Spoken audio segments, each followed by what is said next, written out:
እዚ ኣፎት ሚድያ እዩ ጥዕና በልና ኣብ ዝተፈላለዩ ቦታን ኩነታትን ኮይንኩም ትሕዝቶና ትከታተሉ ክቡራንን ላይክ ሼር ሰብስክራይብ ምግባር ስለትከታተሉና ምስጋና ንዕዘዝ እዩ ናብ እዋናዊ ሓበሬታ ሰዓት ከነሰጋግረኩም ጸገም መንበር ቦታ ንምፍታሕ ዝዓለመ ብስም በዓል ትንሳኤ 75 ስድራ ስዋት ዝርከብዎም 444 ሓርበኛታት ተጋደልቲ ነበርቲ ከተማ ጉላዕ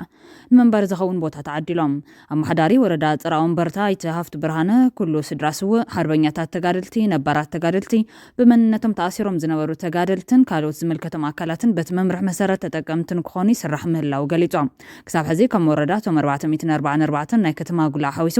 1468 ወገናት ተጠቀምቲ መንበር ቦታ ከም ዝኾኑ ወሲኾም ሓቢሮም ተጠቀምቲ ካብ ዝኾኑ ተጋድላይ ክብሮም መሓር በወገኑ ዝወሃበና ዘሎ መንበር ቦታ ንዓና ዝምጥንን ምቹውኒ በዚ ድማ ኣዝና ሕጉሳት ኢና ኣብቲ ከባቢ መሰረተ ልምዓት ምምላእ ድማ ዝምልከቱ አካል ብፍላይ ቤት ማዘጋጃ ከተማ ጉላዕ ቁልጡፍ ጠመተ ገይሩ ክሰርሐሉ ይግባእ ክብል ሓቢሮም ብተወሳኺ ተጋድላይ ክብሮም ዝወሃበና ዘሎ ቦታ ሰሪሕና ክንነብረሉን ክንልወጠሉን እምበር ብውሱን ጸገም ተደፋፊና ክንሸጦን ክንልውጦን ኣይግባእን ብምባል ንተጠቀምቲ መልእኽቱ ኣመሓላሊፉ ክብል ርክብ ሓበሬታ ወረዳ ጽራውን በርታ እዩ ጸብጺቡ ዘሎ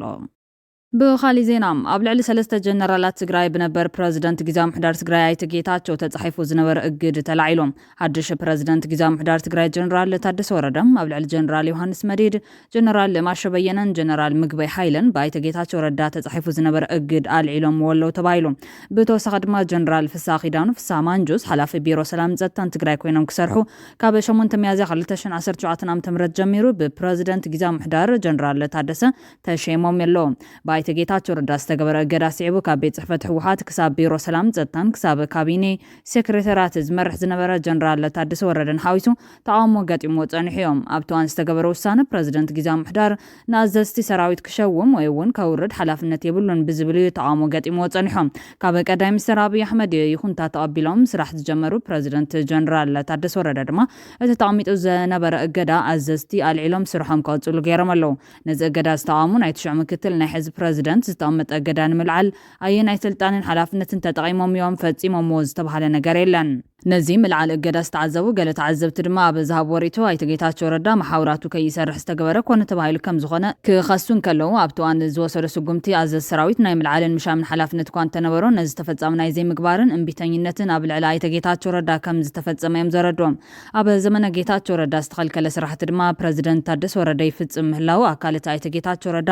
ዘልዕሎም ዝነበረ ክስታት ክኸውን ከም ዝኽእል የገንዝቦም ሰለስተ ኣዘዝቲ ሓይልታት ትግራይ ዝኾኑ ጀነራላት ዝኣገደ ፕረዚደንት ጊዜያዊ ምሕዳር ሓደ መጋቢት 2017 ዓ.ም ብኣይተ ጌታቸው ረዳ ዝተጻሕፈ ደብዳቤ ከም ዘመላኽቶም ንሰለስተ ግንባር ኣዘዝቲ እግድ ተጻሒፉሎም እዮም ሓላፊ ቢሮ ጸጥታን ሰላምን እትኽልል ዝነበረ ጀነራል ፍሳሕ ኺዳኑ ፋንታ ሓዊሶም ካልኦት ሰለስተ ኣዘዝቲ ግንባር ካብ ዝነበሮም ምድብ ሓላፍነት ከም ዝተላዓሉ ዝጠቅስ ደብዳቤ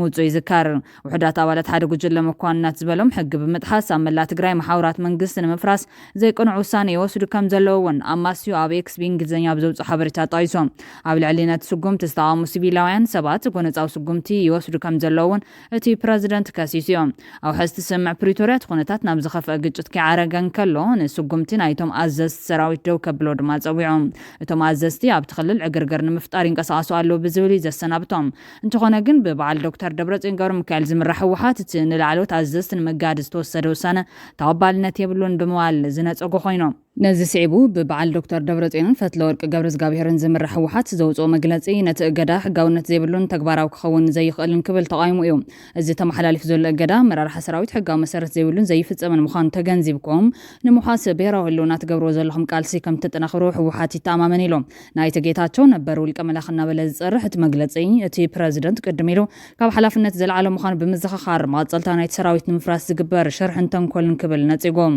ጊዜያዊ ምሕዳርን ብበዓል ዶክተር ደብረጽዮን ገብረ ሚካኤል ዝምራሕ ህወሓትን ነንባዕሎም ኣፍልጦ ካብ ዝከላልኡ ጸኒሖም ኣሎም ኣዛዚ ግንባር ደቡብ ሜጀር ጀነራል ዮሃንስ ወልደ ጀወርግስ መዲድን ኣዛዚ ግንባር ሰሜን ምብራቕ ሜጀር ጀነራል ማሾ በየነን ኣዛዚ ግንባር ምዕራብ ብርጋዴር ጀነራል ምግበይ ሓይለን ካብቶም ካብ መዝነቶም ከም ዝተለዓሉ ዝተነገሮም ኣዘዝቲኦም ነይሮም እቲ ጊዜያዊ ናይ እግድ ደብዳቤ ሓደ ዓይነት ትሕዝቶ ዘለዎ ኮይኑ ካብ ናይ መንግስቲ ውሳነ ወጻኢ መላ ህዝብና መናእሰይና ናብ ዕግርግር ሓይልታት ጸጥታና ናብ ሕድሕድ ግጭት ዘእቱ ኮታስ መላ ህዝብና ናብ ዘይወፅዓ ዘቕቲ ዘእቱ ምንቅስቃስ ብምግባሮም ምዃኑ ይሕብር እዩ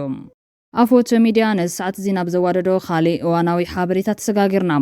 حدش كابيني جزاء محدار تجراي سلام حدنة تسفان زلوا تجراي كتلو كسر حيلام بريزيدنت جزاء محدار تجراي ليتنال جنرال تادس وردا بريزيدنت جزاء محدار تجراي ليتنال جنرال تادس وردا نزبلو حدش كابيني جزاء محدار تجراي فلا ما يأخيبو يسالت أبزل لمدرخيو تي كابيني نزحل في خلت عمت زنورة وشتا وحرقوز قوز كفتح تثبيت جبروا لزبلو بريزيدنت تادس وردا كلهم من قصة وسرحتي عن فت تقرأت من تيرم عبيت أجمعت تجراي أبزلو حد إيروان سجر كفتح يجبايلهم نحوارو زت من قد المتحاز حلفنتنا يتخاوين يكون كم زلون تخرتنا نتصيرنا أبستنتصير زعباتات كنرباربين أوني لهم أبتي فلا ما أخي حدش كابيني جزام حدار تجراي زنحون حدشتن أولات كابيني من معراي بمقبار شمت أولات كابيني بمصدع صرح جمير لهم توم من معراي استقبر لهم أولات كابيني جزام حدار تجراي دمام أيتاماني لا سفا مكتل بريزيدنت جزام حدار تجراي أيتا تولد قبرت أركان بيرو ما هافتي أيتا سياس تاردسة تشيف سكرتيريات جنا زرقاقت دكتور فساتيون ويزورو برختي بيرو معدن ويزورو إلسا بيرو تيفيت كيروس حاجوس بيرو قداي دك أنستيو ويزورو الماز قبرت أدق بيرو نقدن إندسترن ويزورو سبلك حساي بيرو سيفيل سيرفيس دكتور ياسو أبرها بيرو حرشا دكتور أمانيل بيرو تعنا دكتور كيروس بيرو تمرتي دكتور حدش بيرو فتحي دكتور عطبها بيرو توريزم أيتا حيش سباقادس بيرو قداي مناسي دكتور ألغانش بيرو ساينس تكنولوجين جنرال زود كيروس محبراو قداي أيتا تعدل منقستو منقدن ترانسبورتن دكتور محرت فاينانس جنرال فساخيدانو بيرو سلام زتان كوينهم كسرحو مزنتهم تركبوا ملون أبا حاول تزما أخلو بيت صحفة حوحات أماني لا سفا من كتل بريزيدنت خوينو كشوا ملون جنرال تادس ورد كم زاربلو محبارنا الذكر كوينهم قد مخلت سومون بابي أحمد ناي بريزيدنت نتشمت استقبله جنرال تادس ورد حدش كابيني جزام حدار تقراي يواغر كم زلو زقالت من جتاتنا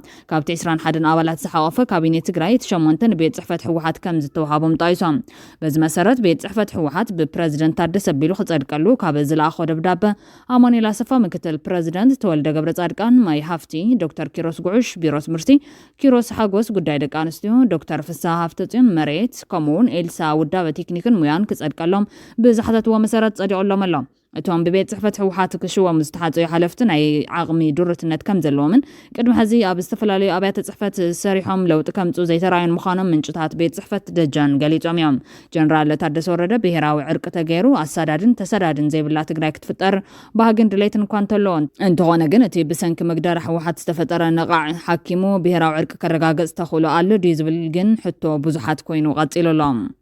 بخالي زينا زغطل زلو ጽንተት ህዝቢ ኢሮብ ደው ክብል ነበርቲ ኢሮብ ተማሕጺኖም ሓድሽ ዝተመረጸ መሪሕነት ጊዜያዊ ምሕዳር ትግራይ ኣብ ጽንተት ንዘሎ ህዝቢ ከድሕን ጻውዒት ኣቕሪቦም ኣብ ኢደ ጸላ ዘሎ ይኹን ኣብ ትሕቲ ምሕደራ መንግስቲ ትግራይ ዝርከብ ህዝቢ ኢሮብ ብዝተፈላለዩ ማሕበራውን ፖለቲካውን ጸገማት ይጸንት ከም ዘሎ ነበርቲ እቲ ብሄረሰብ ገሊጾም እቶም ነበርቲ ከም ዝበልዎ ኣብታ ወረዳ ካብ መንጎ ዝርከባ 8 ጣብያታት እተን ክልተ ሙሉ ንሙሉ ካልኦት ክልተ ጣብያታት ድማ ብውሱን ክፋለን ኣብ ትሕቲ ጸላየን ዝመሓደራ ዘለዋ ስለዝኾነ ይብሉ ይትረፍ ኣብ ትሕቲ ጸላ ዝርከብ ህዝቢ በጊዜያዊ መምሕዳር ኣብ ዝመሓደር ከባቢታት ዘሎ ህዝብኳ ሳኑኹል ምግቢ ሕክምናን ካልኦት ቀረባትን ዕለታዊ ሰብ እናሞተ እዩ ብዘይካዚ መንእሰይ ተስፋ ኣሊዎ ኣብ ዓዱ ከይሰርሕን ከይነብርን ድሕርቲ ዘጋጠመና ጆኖሳይዳዊ ኩናት ብዝረኣይ ዘሎ ፖለቲካዊ ኣፈላላይ ተስፋ እናቆረፀ እግሩ ናብ ዝመርሖ ስደት ይግዕዝ ብምህላው ኣረጋውያን ዝናብዮም ኣካል ከም ዘየለን ዓዲ ብዘይ መፍረያይ ሓይሊ ተርፍ ከም ዘላን ድማ ረድዮም ህዝቢ ኢሮብ ኣብ 1990 ዓ.ም ኣብ መንጎ ኢትዮ ኤርትራ ብዘጋጠመ ኩናትን ምስሓብ ዶብን ንዓመታት ኣብቲ ከባቢ ኣይ ኩናት ኣይሰላም ብምንባሩ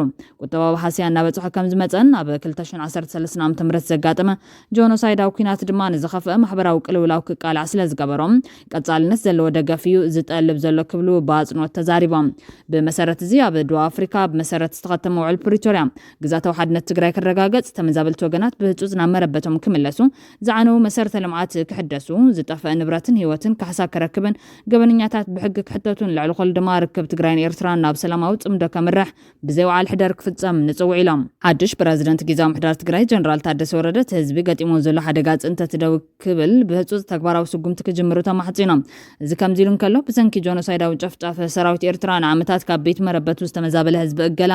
ኣብ ከቢድ ኢኮኖሚያውን ስነልቦናውን ዓፀብ ወዲቑ ኣብ ስቃይ ይርከብ እዚ ጥራሕ ከይኣኽሎ ይብሉ ቶም ተመዛበልቲ ክሳብ ሕዚ እዚ ዝበሃል ትኹረት ብመንግስቲ ይኹን ብገበርቲ ሰናይ ቆላሕታ ከይተዋሃቦ መዓልታዊ ህፃናትን ዓበይቲ ወለደን ይሞቱን ብሕማም ይሰቃዩን ኣለዉ ክብሉ ገሊፆም ክሳብ ሕዚ ብወረርቲ ሰራዊት ኤርትራ ተታሒዘን ዘለዋ ጣብያታት እገላ ዓድታት ቆሎ ብርዶ ዑና ሸሓቕ ሰብዖ በለሳም ዓዲ ኹቱ ዝበሃላ ሙሉ ንሙሉ ምስ ሕርሻን ኣብ ትሕቲ ጸላ ዘለዋ እንትኾና ከም በዓል ማይሉባ ደቃሎም ዓዲ ጨጓርን ካልኦትን ድማ ብኸፊል ዝተተሓዘ እዮም እዚ ዛክል ግዛት ትግራይ ብትሕቲ ወራር የጸላይ ሰራዊት ኤርትራ እናሃለወ ተመዛባላይን መሬትን እገላግን ዝበሃል ቁላሕታ ይረኸበን ስለዚ መንግስቲ ምስ ዝምልከቶም አካላት ብምርዳ ኣብ ካልኦት ከባቢታት ዝጀመረ ምንቅስቃስ ናብ ህዝቢ እገላን ከባቢውን እውን በልጡፍ መልሲ ክህበሉ መፀዋዕታ ኣቕሪቦም ኣለዉ ናብ ዜናታት ወጻኢ ተሰጋጊርና ዩክሬን ምስ ዋሽንግተን ስምዕ ማዕድናት ተዋዒላ ከም ዝነበረት ዝፍለጥ እዮም ኣሜሪካ ኣብ ምሕዋይ ዩክሬን ሃፍታ ክትውፍር ዩክሬን ድማ ኣብ ታገር ተፈጥራዊ ጸጋታት ትሕተ ቅርጽ ጸዓት ነዳድን ጋዝን ክትካፈል እየን ተስማዕምዐን ብተወሳኺ ኣብ ፓሪስ ኣብ መንጎ ሰበስልጣን ኣሜሪካ ኣውሮፓን ዩክሬንን ቀዳማይ ዙርያ ዝርርብ ሰላም ተኻይዱ ነይሮም እዚ ድማ ኣውንታዊ ተባሂሉ ይንኣድ ነይሩ እንተኾነ ግን ፕረዚደንት ኣሜሪካ ዶናልድ ትራምፕን ሚኒስተር ጉዳያት ወጻኢ ማርክ ሩቢዮን ቅልጡፍ ምዕባለ ዘይረኣዩ እንትኾኑ ነናብሶም ካብ አዳራዳርነት ክስሕቡ ምዃኖም እዮም ዘጠንቀው ዘለዎም ዩክሬን አሜሪካ ብልዕሊ ሩስያ ብዘለዋ ዘይተጸዋርነት ኣብ ልዕሊ ሞስኮ ተወሳኺ እገዳታት ክትገብር ትኽእል እያ ዝብል ተስፋ ሓዲርዋ ነይሮም የግዳስ መንገዲ አሜሪካ ካብ ኬቭ ንላዕሊ ንክሬምሊን ዝጥዕም ዝመስል ዩክሬንን መሻርክተን ሃገራት አውሮፓን መጥቃዕቲ ሩስያ ንምምካት እኹል ዓቕሚ ከም ዘይብለን ሓበራዊ ምርድዳ ኣሎ ሩስያ ንዩክሬን ንምውራርን ምቁፅፃርን ትገብሮ ጻዕሪ እኳ እንተቐጸለት ክሳብ ሕዚ ንሰላም ትጽዕር ከም ዘላያ ትገልጽ ሩስያ ብዝሓለፈ መዓልትታት መጥቃዕቲ ሚሳይል ዝፈጸመት ኮይና ልዕሊ 100 ሰባት ቆሲሎም ሓደ ሰብ ድማ ሞይቶም እንተኾነ ግን እታ ንዩክሬን እተወ ዝነበረት ወታደራዊ ሓገዝ ዶ ቢላ ኣብ ልዕሊ ኬብ ጸቕጢ ትገብር ዘላ ኣሜሪካ ነቲ መጥቃዕቲ ኣይኮነነቷን ኣሜሪካ ንዩክሬን ጸቂጣ ምስ ሩስያ ዘለዋ ዝምድና ማሓይሻ ክልቴን ሃገራት ናብ ናይ ሰላም ድርድር ክመጻ ይድሌታ ኬቭ ኣሜሪካን ወታደራዊ ሓገዛትን ስለያዊ ሓበሬታን ዶ ምሰበለቶ ሙሉ ብሙሉ ተኽሲ ደው ክትብል ተስማዕሚዓ እንተኾነ ግን ሞስኮ ግዛት ዩክሬን ኣስፊሓ ካብ መሓዝን ፕረዚደንት ቮሎዲሚር ዘለንስኪ ካብ ምውዳቕን ድሓር ኣይበለትን ዘላ ከም ዝበለ ኩነታት ከመይ ቢሉ ሰላም ከምጽእ ከም ዝኽእል ንምርኣዩ ኣጸጋሚ እዩ ሓደ ስደተኛ ንመትረብ እንግሊዝ ቻነል ክሰግር ኣብ ዝፈተነሉ እዋን ከም ዝሞተ ፖሊስ ሓቢሮም ኣብ ባሕርን ገማግምን ዝነጥፍ ትካል መድሓኒ ነብሲ ሮያል ናሽናል ላይፍ ቦት ንኹሉ ኩነታት ኣየር እትሰርሕ ናይ ህይወት ኣድሕን ጀልባ ከም ዘዋፈረን ብዓርቢ ንግሆ ሓደ ጉጅለን ኣብታ ወሰን ባሕሪ ዘላ ንእሽተይ እንግሊዛዊት ከተማ ዶቨር ከም ዝኣትወን ገሊፆም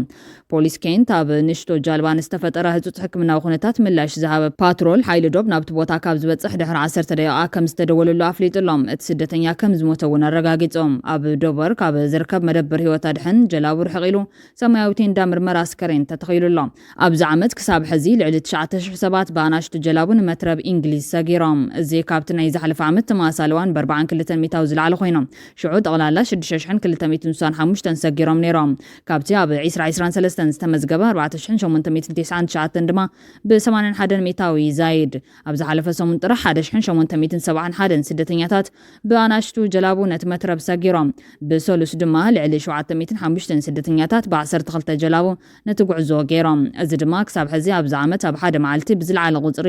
ዝኣተው ኮይኑ ተመዝጊቦም ብሓሙስ 211 ሰባት ብሰለስተ ኣናሽቱ ጀላቡ ንመትረብ እንግሊዝ ሰጊሮም ኣህዛት ቤት ጽሕፈት ውሽጣዊ ጉዳያት ከም ዘመላኽትዎ ኣብ መንጎ ጥርን ሚያዝያን 2025 ዝኣትው ካብቶም ካብ 2018 ድሓር ኣብ ዝነበሩ ዓመታት ተመሳሰልቲ 4 ዋርሕ ብኣናሽቱ ጀላቡ ዝተሳገሩ ይበዝሖም እዚ ዝለዓለ ኣህዛት ዝምዝገብ ዘሎ ድማ መንግስቲ ኣብ መላእቲ መትረብ ኣብ ዝካየድ ዘይሕጋዊ ምስጋር ሰባት ወፍሪ ከካይድ ምዃኑ ኣብ ዝተሓነየሉ እዋን እዮም